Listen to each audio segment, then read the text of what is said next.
நான் அடிக்கடி சொல்லுகிற ஒரு வேடிக்கை கதை உண்டு. ஒரு தடவை ஒரு குட்டி பயல் தன் தாயோடு கூட ஒரு பெரிய கடைக்கு போயிருந்தார்.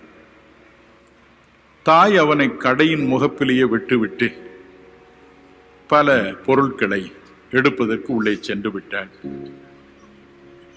அங்கிருந்த கடைக்காரனுடைய மேஜையின் மீது ஒரு அழகிய பாட்டில் வைக்கப்பட்டிருந்தது. அதில் விதம் விதமான மிட்டாய்கள் வைக்கப்பட்டிருந்தன. இந்த குட்டி பயல் அந்த ஜாடியை பார்த்தான், அந்த மிட்டாயை பார்த்தான், பார்த்து கொண்டே இருந்தான். வைத்த கண் வாங்காமல் அதையே பார்த்து கொண்டே இருந்தான். கடைக்காரருக்கு அனுதாபம், அவனை கூப்பிட்டார். தம்பி வா. மூடியை திறந்தான். மிட்டாய் எடுத்துக்கொள் என்றான்.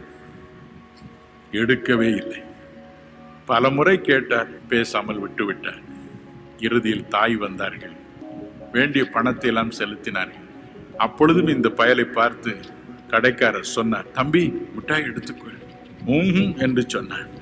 தாயும் சொன்னால், எடுத்துக்கப்பா, எனக்கு வேண்டாம் என்று சொன்னார். கடைக்காரருக்கு மனதே பொறுக்கவில்லை. அவருடைய கையை உள்ளே விட்டார். கை நிறைய மிட்டாய் எடுத்து அவனுக்கு கொடுத்தார். அப்பொழுது 2 கையும் நீட்டி வாங்கி கொண்டார். வெளியே வரும் பொழுதே ஒரே மகிழ்ச்சியோடு வந்தான்.